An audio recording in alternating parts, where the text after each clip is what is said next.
Boy, it was a pleasure to welcome an old timer, a guy back from the 60s, Jeff Keller, a guy that's real close to my family.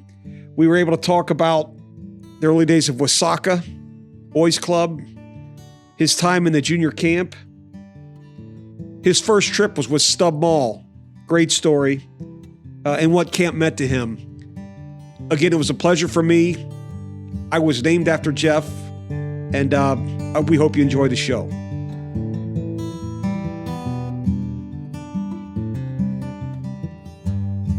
Okay, everybody, welcome from the Great Central Fire. Today we have, I guess, can I call you an old timer, Jeff? I don't. Is that okay? It's okay if it makes you happy. But listen, it's a great friend of mine, a great friend of our families, and it is such an honor to have Jeff Keller on the podcast today. An old Kooch alum. I think you were on staff in the 60s. Is that correct, Jeff? Is that when it was? Yes, you're correct. 64-ish, 65, 66 in there, 68? Yeah. Okay. And also a part of the Wasaka Boys Club that was back in Cincinnati. Correct. Do you remember much? Tell me, can you tell us a little bit about that and the people involved with that? Do you remember much how you got involved with that? Well, it was really by indirect association. There were a lot of kids, guys in our neighborhood, and some of them belonged to Wasaka. I did not belong to Wasaka, and I came in contact with it because they needed some fillers for some sports teams in the fall. They had, it wasn't a high school, Wasaka was a private boys club. And it was in the Hyde Park, Mount Lookout area and, spots throughout the city, I think. Okay. And John Holden was its owner director. They were short on players for some of these sport teams, and we were kind of recruited by some of the members of Wasaka. Do you remember who some of those guys were? I don't know who they were, no. Okay. I don't remember them. I mean, I would screw it up anyway. I mean, it's okay. Not gospel. So I'd make mistakes, and that's all right. What can I say? But you made your way to Kooch. Well, that's a long time after I was in Wasaka. I started in Wasaka when I was in the 7th grade. Okay. And I never had been to Kooch. It wasn't going to be in our sphere to go to Kooch because it had some high cash. You had to have money to get into it. And right. My brother, I have a twin brother. So some friends of ours were going there and they were playing football, but it was frightening. It's ragtag football. We were small kids and played a lot of games with these communities in the surrounding area. And I can remember, well, I'll give a little story. The team, it's not in order now, but it's something that just came to my mind. We were going to Indianapolis. This is in that 7th grade year for me. We went to Indianapolis because we were going to play a park school, which was comparable to like a Cincinnati Country Day. Okay, yep. School. And we were going to play their team. It was on a Saturday. So we went up there Friday night, camped, and then went to the game. We were in the game. We were the game. Right. And it was a little frightening because we got there and we found out this was Park School's homecoming game. and we didn't have 20 people on our football team. Right. So there was no way you were going without. You got to go both ways, you know. Yeah. And it was a setup. So- what could be better to turn these guys loose on us? I mean, and it was just amazing because you thought, well, I'm not going to survive this, and it just it looked so bad. The first half was all right. We survived, and then there was Bill Nyland. Oh yeah, Bill Nyland.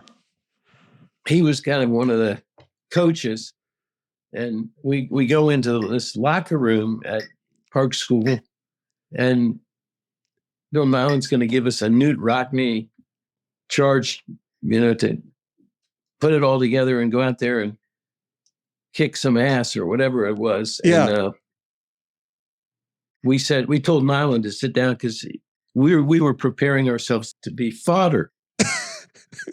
And so this isn't, you know, there's nothing he could say to make my day better. Right. Other than if he canceled the game and said we can all go home.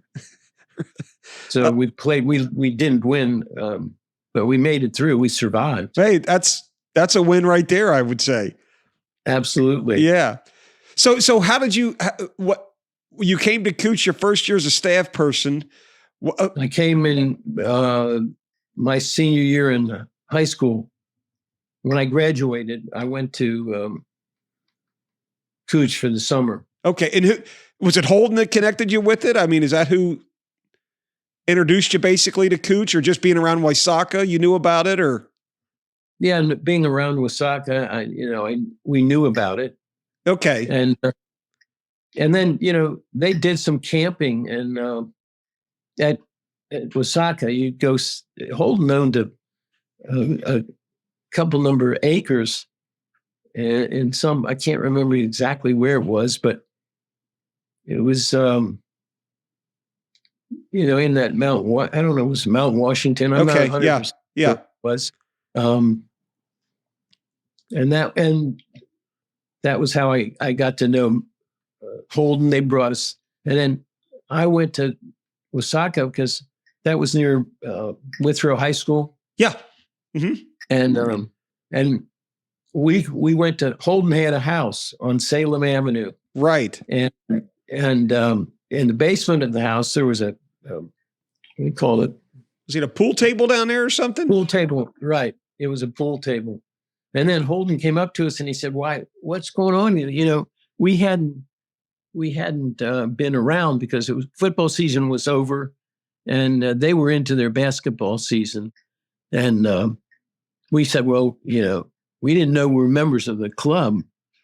And he said, what do you mean members of the club? And I said, well, I mean, it's Wasaka's a boys club, and there's a fee because it's a private club. And as far as I know, we're not members. He said, well, you are now.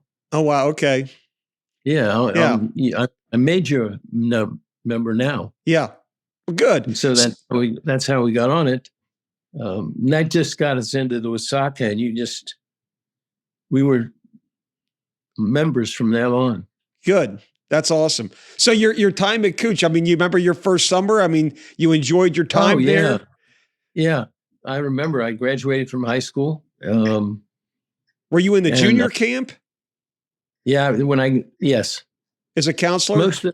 Most when you start, usually it's in the small kids. So we went up there, and I think it was Steve Sullivan that gave us a ride from Cincinnati to Kooch. Did your brother John go with you the same first summer? Yeah. Okay. Yes. And we were in the prep camp. Okay. But I remember getting up there. It was a rainy, buggy day. We arrived about maybe 10 o'clock at night, and they just told you to get your sleeping bag and find a cabin and get in there and see you in the morning. They had first morning call was like at 7 a.m. Right. And we got there. We put our bags down. We had foot lockers. So everything that you had, you brought up in a foot locker. So we did that. Went to bed about 11 or 11:30, and morning bell rang soon. And we were up, and we went to the dining hall, and it was a cold, wet, very ugly day. And my brother's John. So Yep. John and I were sitting at a table. Most of the guys there at that time, when it started, when we were up there were lifers. They'd been at Wasaka for all the time, and now they're at Kooch, and they'd been there before, and they know one another.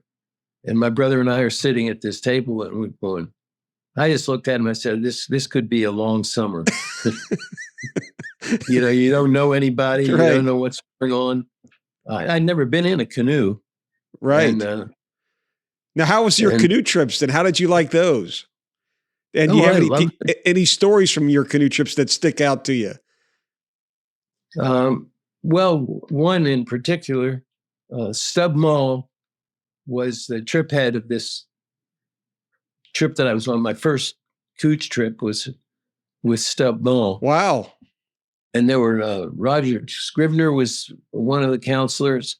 I just talked to his son the other day, Roger Scrivener. Yes.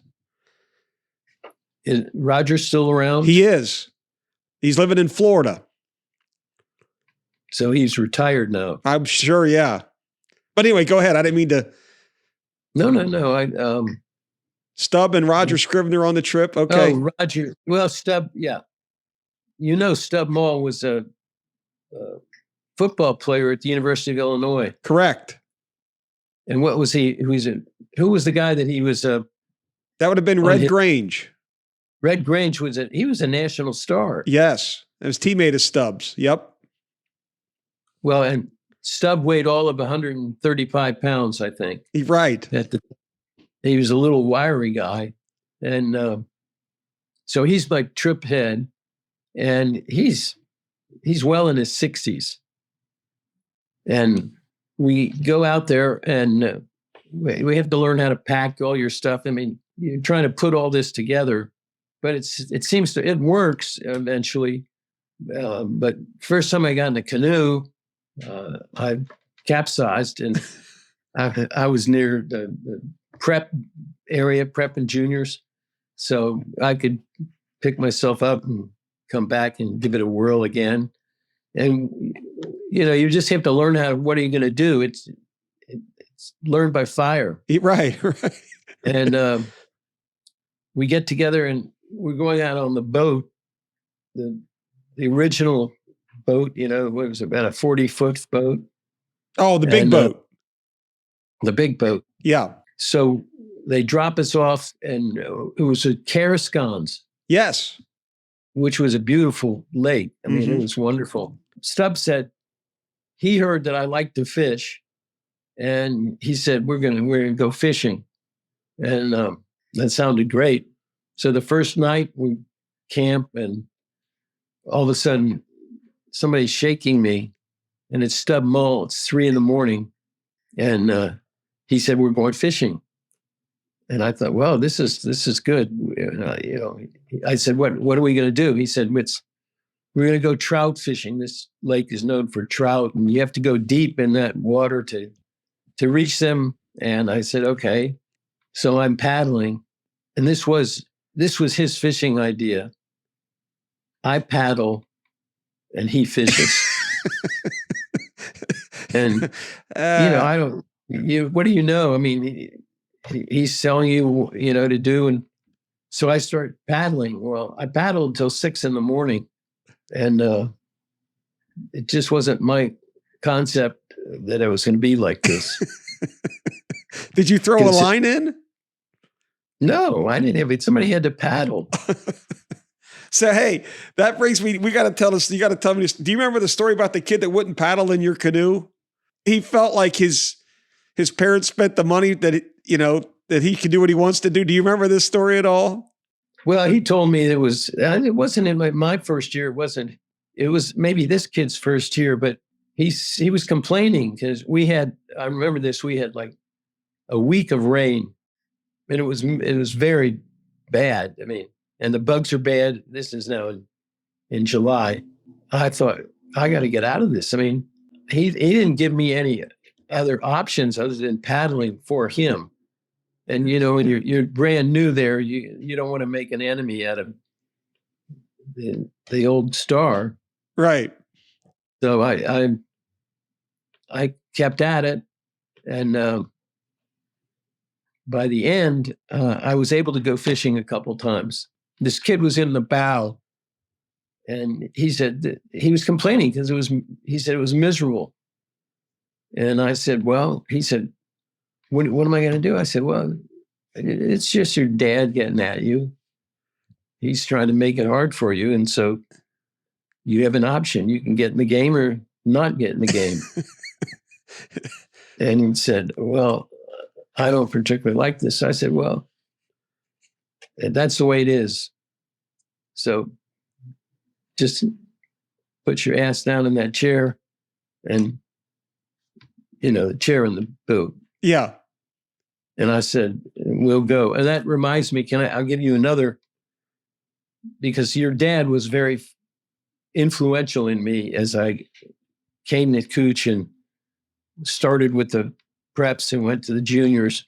I was already a seasoned counselor, and I'm jumping to my second year. Yeah.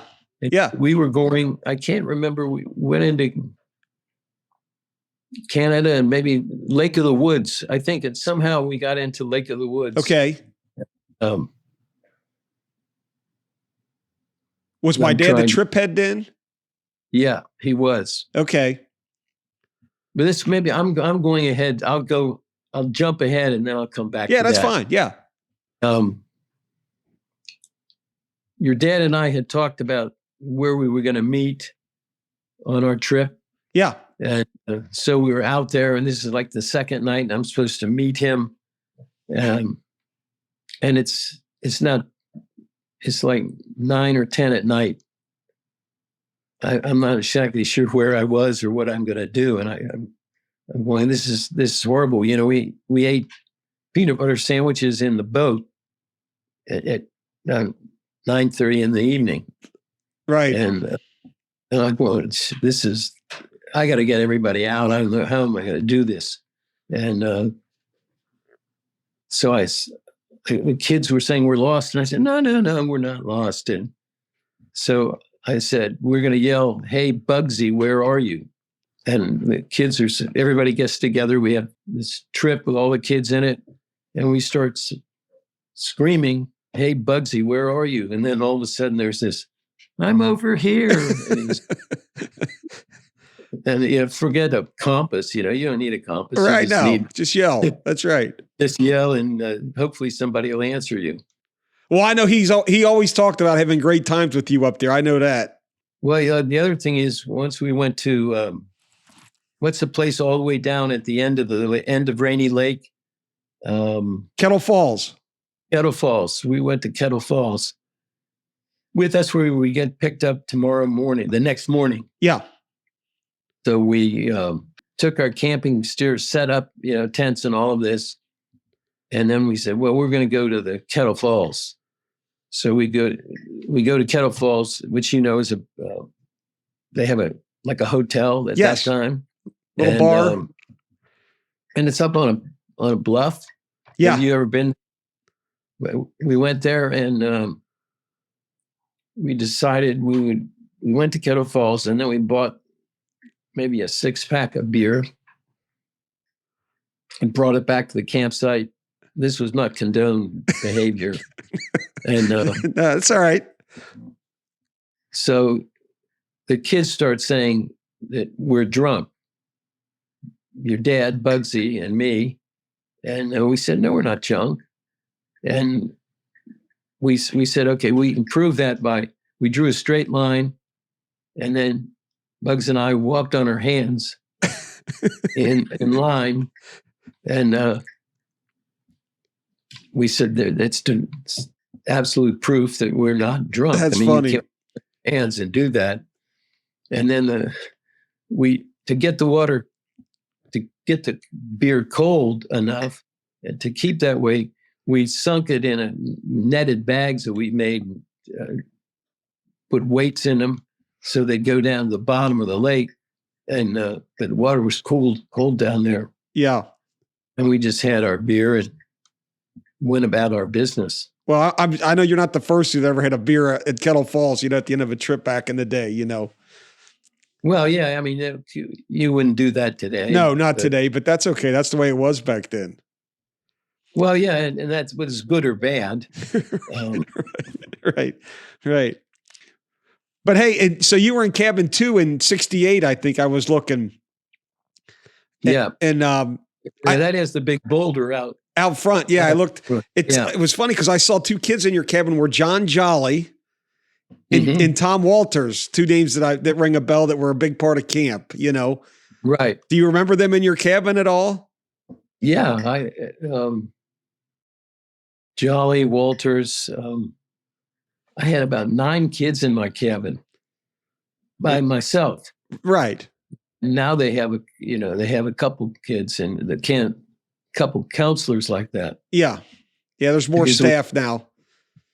Yeah, it was. Trips are smaller, you got a certain amount of kids per trip. I think you're limited now what you can do in Canada. So. Oh, really? Yeah, I think so. So Jeff, I mean, camp do a lot for you. I mean, were you happy to go? I mean, we talk to people a lot about the importance of camp today with kids and. I loved it. Yeah. It was great. I mean, people I knew then, Jim Hilmer is a person that we were lifelong friends. Right. I mean, he was there the first year and we just went off and did our own things and we're still in contact with one another. Any other names that stick out that you remember at all? A.J. Cervantes, whose father was mayor of St. Louis. Okay. Tim Briggs, that was in first year. John Taft, Senator Taft's son. It was a lot of people of merit and and then you brought them down. Is that what you're saying? And I didn't do that. They did it on their own. They did it on their own. Jim Bond was somebody that I was with. Dupree. Tom Dupree, sure. Joe Holliday. Yes. And I'm sure BJ was there when you were there. Yes, he was in the intermediate camp. And he's still there. Yes. Not in the intermediate camp, but he still goes up every summer. Right. He's about 90. Yep, 90-something. Now, was my dad running the junior camp at that time? Yeah, he was. We had a boat. We had a motor on. And we took it into town. And as you remember, Rainy Lake Lodge is almost a straight shot from the lodge to Kooch, to Deer Island. Where the girls' camp is now. Right. Yeah. Rainy Lake Lodge was a mostly fishing lodge. And that's where, if you had a car, you left your car there. Correct. Didn't have a car, you borrowed somebody's, it was probably going to be at the lodge. Guys would come back at night and it was, and they'd overserve themselves. And they took any boat they could get. Or one thing was everybody was issued a canoe. So that canoe was yours for the summer. Correct. Right. You were responsible for it. But people came back to Rainy Lake Lodge. Their boat should be there. Often it was taken back and just left somebody to scramble to figure out another way to get out back to Kooch. And then in the morning, the guy that ran Rainy Lake Lodge, the owner, he was a local notable in Rainy Lake area, and he probably called Holden and said, "Can you please get my boats back over here?" He needed his boats back because the fishermen were there with their guides, and they're waiting for boats, and most of the boats were down at Koochiching because So you snagged a few of those at times, I'm sure. Oh, yeah. Yeah. The heck with paddling and back. And then the other thing is when you come back, everything you could say on the water at that time, it's resounding all over. Everybody hears what you're saying. And I remember my brother, we were in the same canoe going back. I had to push him down because he was trying to flip the boat. He was inebriated and loud and boisterous. And then the next morning was Saturday night to Sunday morning.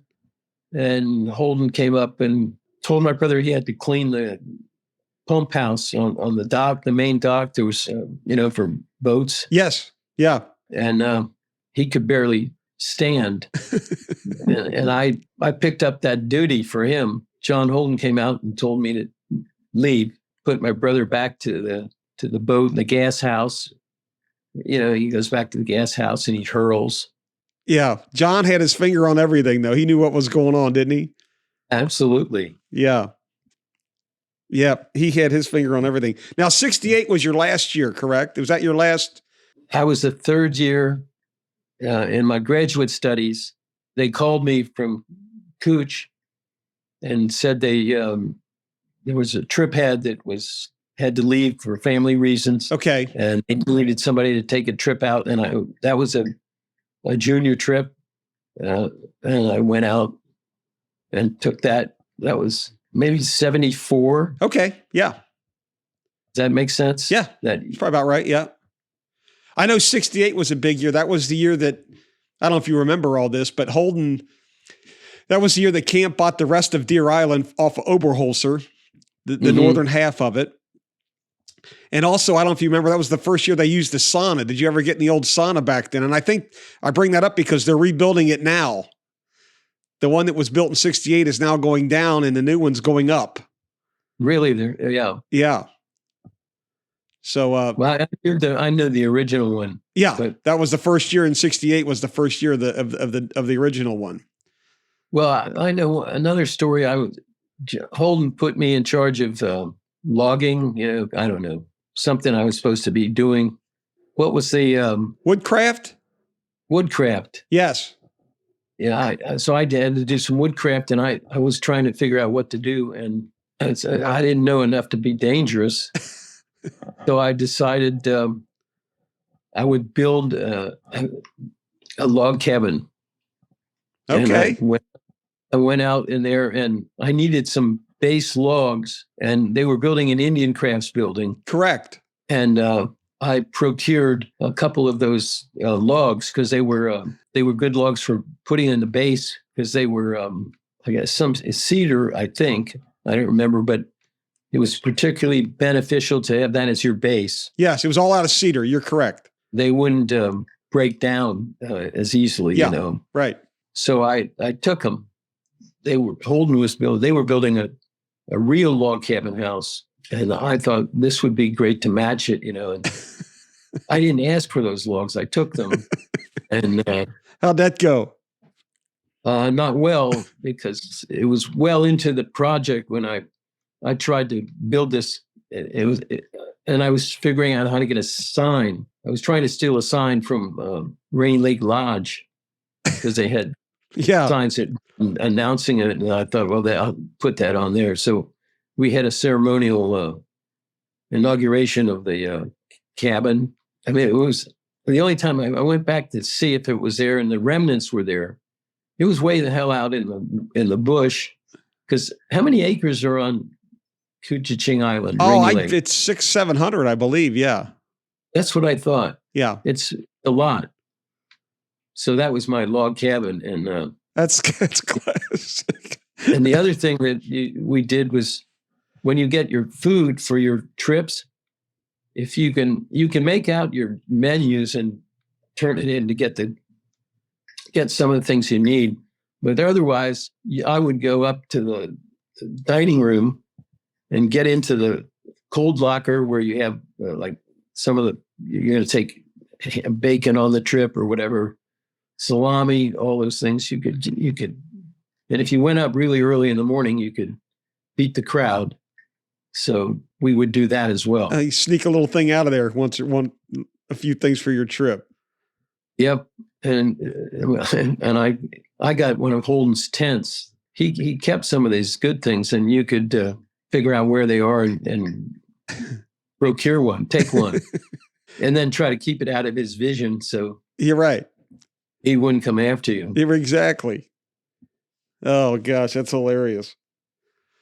Well, hey, I mean, this has been great. Is there anything else before we sign off that you would like to share about anything about camp that sticks out, or any other stories? Or Well, I was going to say, who's preceded us there? Oh, we've had people talk. Kathy Dix has talked. We've had one with her. We've had one with George Simmons, who you know. Oh, yeah.